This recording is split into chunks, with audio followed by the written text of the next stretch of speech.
Hello and welcome to South Bay Sports Radio. Here's your host, Nick Ingram.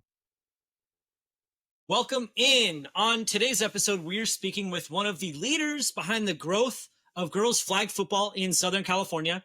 She's been involved with the CIF Southern Section athletics for nearly 40 years as an athlete, a coach, parent, and administrator, and has played a key role in building flag football from its earliest days to where it stands now.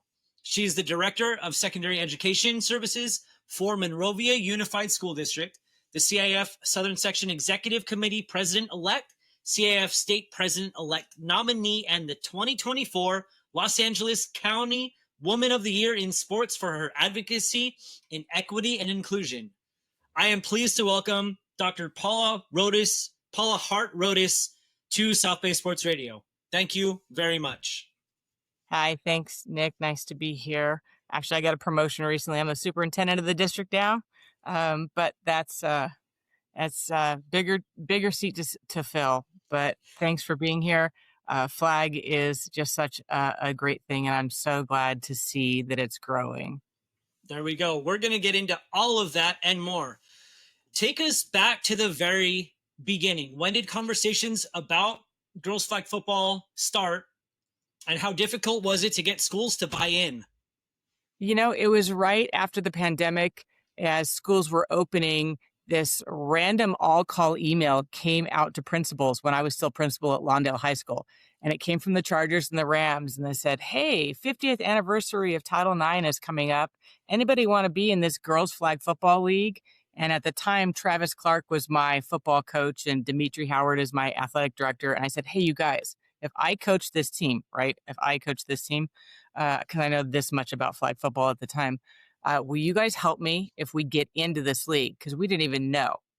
And we got in, and at the time there was 10 teams. And we were playing on Sunday afternoons at the park in Inglewood, and it was so much fun.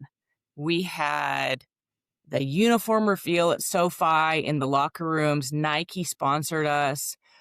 It was just such a great thing to see these girls.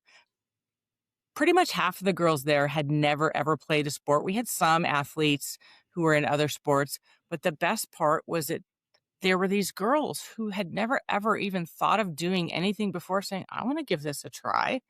And from there, it rolled into, well, why can't we make this a sport for real? And with the help of the Chargers and the Rams, we wrote the proposal. And, you know, at the time, Rob Wygod was the commissioner. And with the help of Dr. Nichetti at the state, helping get the other commissioners in the other sections on board, we really looked at where should it land, in what season should it be. And I know we had to wrestle back and forth a little bit about where should it go. We thought about spring first because we didn't want to fight with football coaches for their fields in the fall, but ultimately we landed on the fall because in the springtime, there were already 8 other girls' sports. And so we landed on fall because even at Lawndale at the time, we only had one field. And if I can figure out how to fight with Travis Clark for football field space, then other schools can make it work. So we landed on the fall. We made our way through Southern Section. You know, if we were our own state, we're the 9th largest in the country. So if Southern Section can agree, then, you know, we're onto something. And so Southern Section agreed, yes, take it to the state. And when we went to the state level, it was a unanimous vote, like 146-0. Like every section said, yes, let's do this thing. And in the first year, just in Southern Section alone, we had 115 teams, right? Which is amazing because in Southern Section, we have a 20% rule. So that because we're so large, in order to have a championship, you have to have at least 20% of the section in order to have a championship the next year. Other sections that are smaller can have championships in their first season, but we're so large that we have to have this 20% rule. So within our first year, we were able to have a championship the very next year. So in our first year, we had 115 teams. By the next year, 252. This third year, 305. We're just continuing to grow. and it's not just us. California was a seventh state across the nation to add, and we would have been six, but New York was six. They literally voted 2 days before us. I was like, so it's something that is literally snowballing as we're watching it blossom, not only nationally, but internationally. We're so excited. It's part of the 2028 games. It's coming here to Los Angeles. And that's just a small piece of it. When we started back in that 2021, 22, 23 years, at the time, there were already 15 NAIA colleges that had it as a collegiate sport for girls, and that number is growing. And if you watch the news right now, NCAA is already, dipping their toe in, like, hey, you guys, let's talk about having this. And there's a lot of East Coast schools that are saying, we should think about it. When we look at California participation, just last year, we had a record number of participation across the state for all athletes, but for female participation in general, we had a 3.1% increase in female participation in the state, with an 84% increase across the state in girls flag. We had 19,921 girls participating in girls flag in the state of California last year. We had almost 20,000 girls. 20,000. When 2 years ago we had like zero, 600 kids participating in, nation. But I want to talk about the early obstacles, numbers, funding, facilities, and perception that had to be overcome to legitimize the sport. Yeah, that we fought a lot. Right. And in those early days, as we were negotiating, it was, where are we going to put it? How much does it cost? It's, I like to call it a gateway sport, because it's one of the few sports you can go into high school and start and never have played it ever before.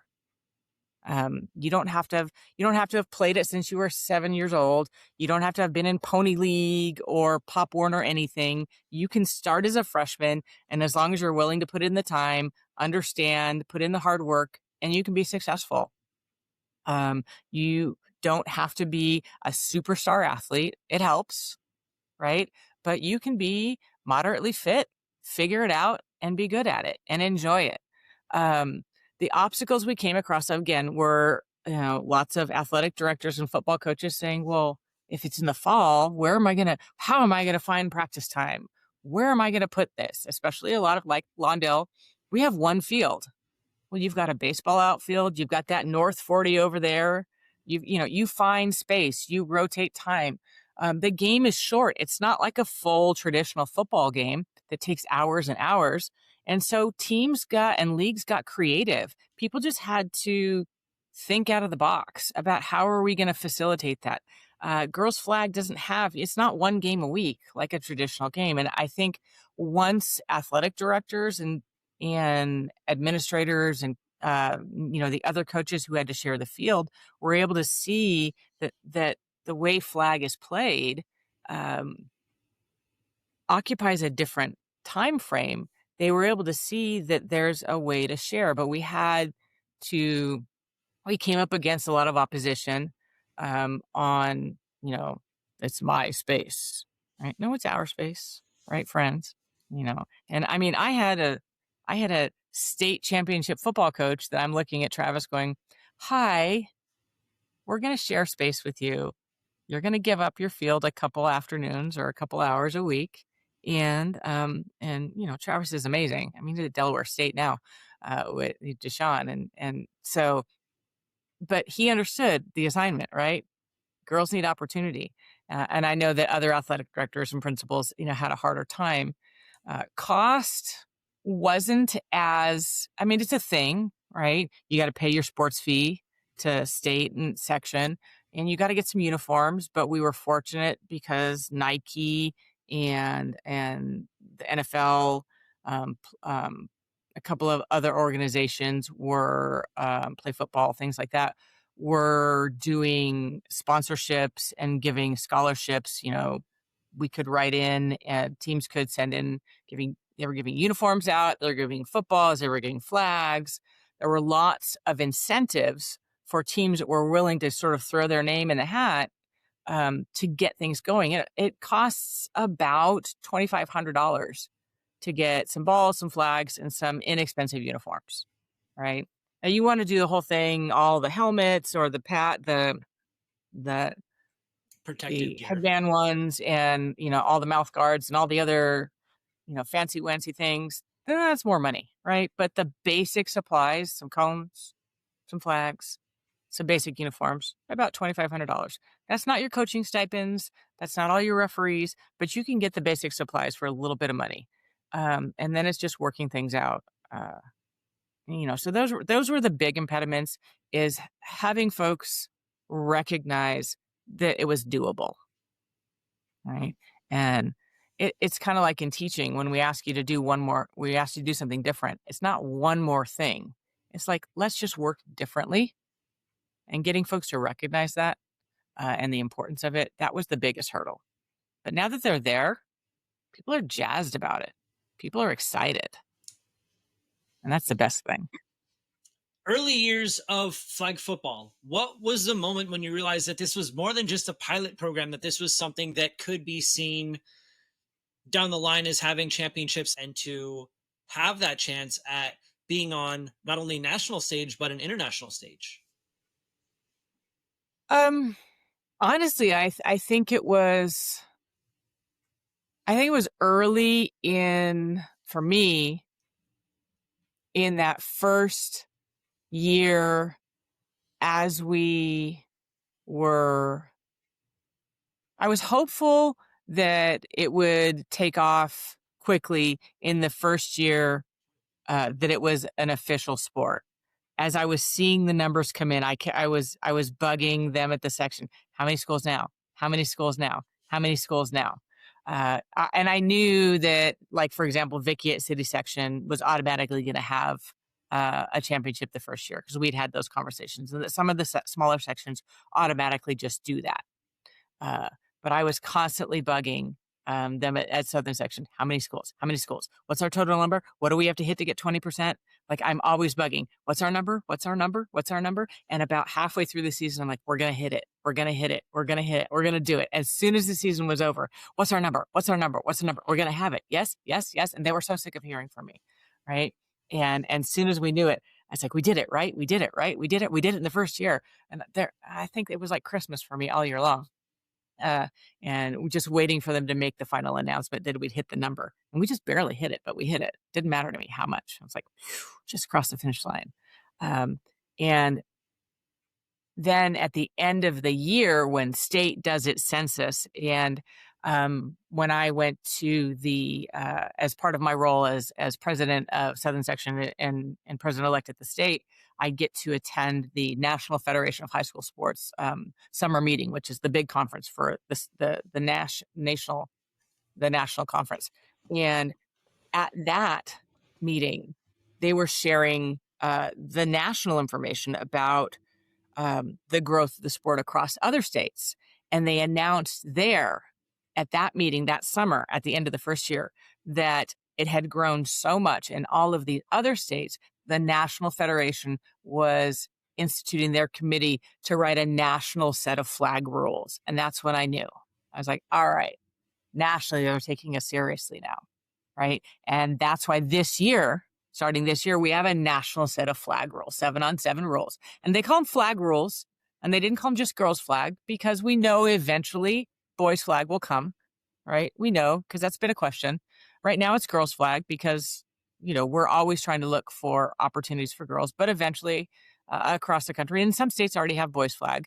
But that's when I knew that nationally this was going to really be a thing, is that when the NFHS said, it's time for us to write a rules book. And that was, a summer ago, in the summer of 2024. And so this year, we're all operating off that national set of rules. And so, yeah. Chargers and Rams played a huge role locally. How critical was it to have their support in giving the sport not only its credibility locally, but resources and visibility? Oh, I mean, it was absolutely huge, and they continue to support. I mean, having the backing of our local teams and the NFL specifically, as we went even to, if we go all the way back to the Pilot League happened because the Chargers and the Rams set it in motion, right? The LA League of Legends is what we called it. That whole thing was paid for by them and NFL Play Football, right? We paid zero. I paid for the buses to get us back and forth, and the Casa Rodas Foundation paid for the snacks for our team. Uh, so that was all put forth by them, and that's what sparked the interest for all the girls in our community, in the local community in the South Bay. And as we pushed forward, my contacts at the Chargers and the Rams were the ones that helped me get the data from other states, from other teams. So I could say, when I stood in front of all of the representatives of the Southern section, I can say, this is what the Atlanta Falcons are doing. This is what the Vikings are doing. This is what the other teams in other states are doing. And this is how it's working in other places and why we should be doing it. Right. And I couldn't have had that information if my folks, Zach and Chase and Jonathan, hadn't gotten me that information. And so they've continued to elevate it as we've moved into our sort of legitimacy with their coaches of the week, with their, right now, just last weekend, they did the LAOC All-Star game at SoFi for the girls. The Chargers continue to sponsor our, for the last 2 years, our press luncheon for the girls for the championship week, right? As we go into championship week, just like they do for the tackle games, like they've done for a number of years. They help us put on coaching clinics. They, continue to bring things together. Even early on, the Rams put on during Women's History Month panels for young women and invited a bunch of the girls' flag teams, a virtual panel of women working in the NFL in all different spaces, not only in the training room, but in all different aspects of their organization, so that girls on all these different girls' flag teams could come in and hear about women working in all these different spaces. So they're not just elevating the game, but they're elevating women. And that's just another important thing for me, is that these girls, it's getting girls flag elevated, but also elevating girls and women, because of my reason for not only pushing girls flag, but elevating girls sports, is because of what it does for girls in their lifetime and the benefits of, of athletics for women and girls, and the lifetime benefits it has for them. Flag football will be on the Olympic stage during the 2028 games here in Los Angeles. How powerful is that possibility for high school athletes today? I think it is a very real possibility that some of the girls who have been playing in our high school or on our high school fields right now, some of the superstars we're seeing in our championship games, have a very real chance to be on those Olympic fields. Some of the girls we've seen in recent years, Sophie Gichan from Miracosta, some of the girls that we just saw a couple weeks ago playing, in those championship games from Olu, those girls have a very real chance of making it to Team USA and playing for their country in the first women's flag football Olympic Games. I think it's amazing. I'm doing everything I can to try to get on that staff to work in those. And if you know anybody, hook me up, because I want to be there. I want to be. I don't want to be both. I want to work the event. I'll pick up trash. I'll do anything to be there, because that's just going to be so groundbreaking. Even to be a fly on the wall in those meetings. Oh, yeah. South Bay Sports Radio at the Olympics. Right. With Dr. Rodas. I would be. What does it mean for young female athletes to see that clear pathway from high school to college, with scholarships now being offered to potentially the Olympics in a sport that barely existed just a few years ago? I think one of the things it does is that it elevates and acknowledges for them that women matter, right? They're seen and heard and valued, right? For a long time, women's sports was, it's women's sports. I mean, if we look at what's been happening in women's college basketball and the WNBA, right, in the last couple of years, the Angel Reese, Caitlin Clark effect, right? All of that, Paige Buckers, all of that stuff. Juju Watkins. That's now translating into all these other female sports, right? And so these young ladies are now being able to benefit from that. And like I said, when we look at we take and we go out in the trajectory of these young ladies' lives, and we look at young ladies who play sports in high school and college, 70% of young women who play sports in high school and college have leadership roles outside their family, right? In terms of like in their work life. 95% of women in jobs like me, superintendents, C-suite level executives, were college athletes, right? So in terms of looking at the trajectory of a young woman's life and where she has the potential to be successful, can be tied back to her participation in high school and college athletics. Right? There are so many things where it can change the pathway of a young lady's life if she has these opportunities based on the skills, knowledge, and abilities she gets from that participation. So the fact that flag is now another pathway besides volleyball, basketball, soccer, water polo, lacrosse, all these other things were already there. This is just another avenue, and I think it's huge. I agree, because I've had a lot of conversations with other people. We'll go back to one of the first things is how come flag football was in the fall, not the spring. And then you look at it and you say, this is the one season, in my opinion, having covered sports for the Daily Breeze for the better part of 15 years, this is the one season that works. But then, you give them other avenues and other opportunities to be with their friends and to make these memories and to have the opportunity to do something different. And football is not just a man's game, it's a women's game. And I remember one of my teachers at Bishop Montgomery, her niece was a kicker on the team before I think when I was getting started writing, and it was a big story because she was hitting field goal after field goal. So the opportunities, just to see the opportunities continue to grow for young women in general is exponential. Oh yeah.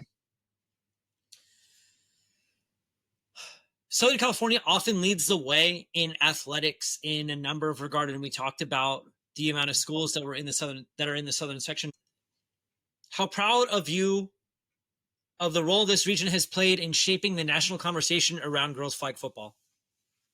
I think what's important is that as a female leader, it's important that I had some really amazing female mentors, and I see it as my role to turn around and bring up the next group, and to be for the next generation of young ladies who are looking at me and looking at the people who are standing in front of them.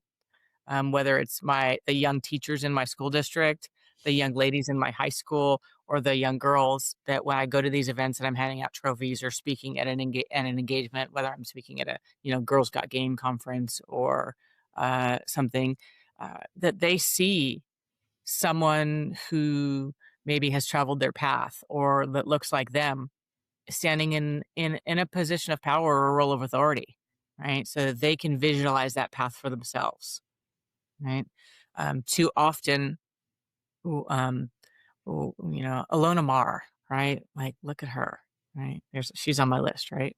Um, she's standing proud in who she is because she, because she knows no other way, right? Because she's been given permission to be herself, right? And we need to make space for that, for women to be smart and strong and powerful, and not to the detriment or belittlement of men, but to be alongside men, right? Too often, I believe that just like with anything else, with race or anything else, people think that when we try to make space for someone else, it's to try to take away from another group. It's no, no, no. We just want to make space for everyone. It's not pie, right? It's not a limited quantity, right? So I think I'm really proud in one that California is yet again a leader, and I feel good. I have 6 granddaughters, so being able to say that I'm leaving this sort of legacy for them, that like, here you go. Here's a pathway to follow of taking something that you believe in and pushing it as far as it can go, all the way to a national stage, of saying, this is something that I think is important. And, 30 years of my career is about opening doors for people, and making space so that others can follow. Excuse me. We're going to look ahead. If we're sitting here 5 years from now, and I certainly hope that we are, what would you like to say you helped build when it comes to girls flag football? Well, I think that certainly besides opening the door, right? Building something that lasts, that becomes a real example for other states and other sections to follow. I think one thing about Southern Section and the folks at the office is that from our press luncheon to our scholarship to our championship events, is that from start to finish, we really try to give the kids a really quality experience, because that's what they're going to remember, when they're my age, when they're grandparents, and they think back, and they're sitting, in a rocking chair somewhere. It's like, hey, remember that time, remember that championship, remember that event, remember that experience, and that they're going to have that, right? That we gave that to them, and that we help them have that special moment. I think that's what's important. When you look at being honored as LA County's Woman of the Year in sports for advocating equity and inclusion, where do you feel you've made the biggest impact?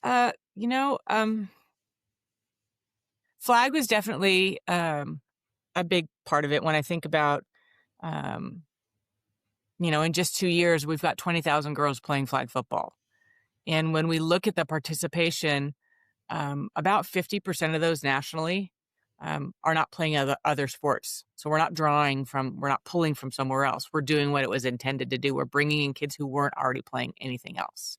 So, because that's what it was meant to be. It was to bring more lambs to the fold. Like, I know personally, like, every good thing about how I'm able to navigate the world of being a superintendent and move in these spaces of leadership, I learned from being I played volleyball, basketball, ran track. I was in gymnastics. Like, I've been an athlete since I was 7 years old.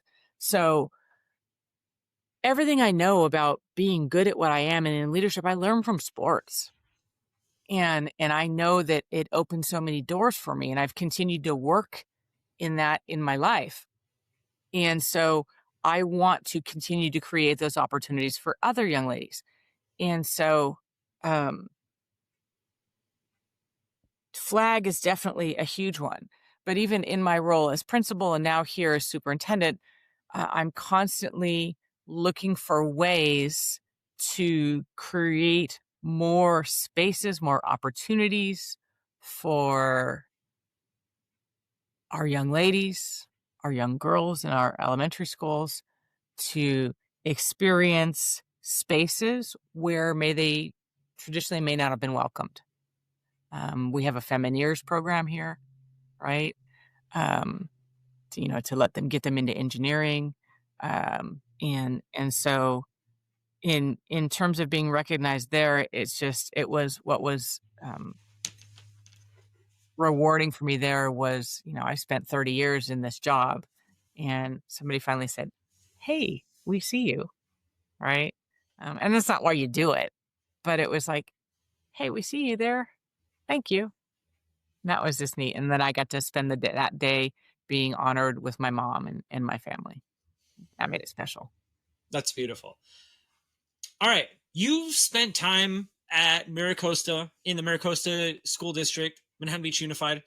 But one of the things that I wanted to talk to you about was Tim Cooper, the memorial that the school is trying to get done, and the impact that he had on you personally and professionally. Yes. Tim Cooper was the athletic trainer at Maricosta High School for almost 30 years. He was my dear friend. He was my husband's best friend. My husband is in his 31st year as security officer there at Maricosta. Tim was a member of the family for us. And he passed away just a little over 7 years ago. And any of you from the South Bay, you remember our old gymnasium, and you remember that training room back there in the old showers. And now you know the new athletic complex that we built there. And at his memorial, we were promised that when they built the new athletic complex, that we would be able to name the new athletic training room after Tim Cooper. And we've waited patiently and been told it was coming. And we're done waiting, and we have a proposal that the new principal, Dr. Wynn, is very, very supportive. And so we have a proposal that we'll be sharing with her next month. We've done all of our legwork. We know what the plaque will cost. We are ready to start our fundraising, and we're just looking for support from the community. And hopefully the school board will be supportive of us as well to name the Tim Cooper training room. He was so impactful on generations of athletes. He was the first full-time athletic trainer in the entire South Bay. He shaped lives. You may have seen, we went online when we first started this campaign. I've got hundreds of testimonials from families, athletes, former students, former administrators, former teachers. He turned no one away. He was the kindest soul, and was just the most genuine human you would ever meet. And we just want to get this done. It's a unsettled business for the Mustang family. Deal. That will wrap the serious part of this interview. Let's move on to rapid fire. Favorite professional athletes, any sport? Well, I already mentioned one, Simone Biles. That's my girl right back here. I was a gymnast, so she's so powerful in all things, not just as a gymnast, but as a human being. Ilona Maher, she's the most authentic human athlete I know. Those are probably my top two. But I've got lots of folks back here. You got my Muhammad Ali. I've got Bruce Lee. You can't see here. Billie Jean King's over here. I got a whole fan wall behind me. But Ilona and Simone are my top two right there. Top 3 sports movies. I'm getting stuck on trying to find a third. We watch a ton. Um, Friday Night Lights is a big one for us. At the end, when they're in the big game and the quarterback from Permian gets like sacked horrifically, and they're in the huddle, and he's like, "I'm all right." Can't stand it. I have to watch that part. The Replacements is the most ridiculous movie, but I giggle every time when they're doing the line dance in the jail. Um, I Will and Survive. right? And there's always like Hoosiers or Glory Road, but I'll leave Hoosiers as my third one. Glory Road was amazing. I saw that. I watched that last week, Right? finally. All right. Yeah. I have an idea, and you might hate me for this one, but a movie is being made about your life. Who plays Dr. Paula Hart Rodas in a biopic? Allison Janney. Okay. Who? Lisa Who's your pick? Lisa Kudrow. Lisa Kudrow. Okay. Only reason I said Allison Janney is because I like her character in the Diplomat. And I want to be that character. For me, it was the way that you were holding yourself, and I was like, she kind of looks like Phoebe from Friends. She doesn't have that quirkiness to her. A little bit more down the line of Ursula and Phoebe. I mean, right? No, I could do that. No, I am goofy that way too. See, I'm trying to be all serious for you. I mean, smelly cat. Smelly cat. Well, I have done a smelly cat impression before. All right. Mrs. Rodas, I appreciate your time very much. You are amazing. Thank you so much. Look forward to talking to you in the future. Of course. Keep up the great work. And thank you. Thank you very much. Oh, of course, Nick. I will see you on a sideline somewhere soon, I'm sure. Yes, ma'am. Have a great day. Hey, you have a great Christmas if I don't see you. Yes, Merry Christmas.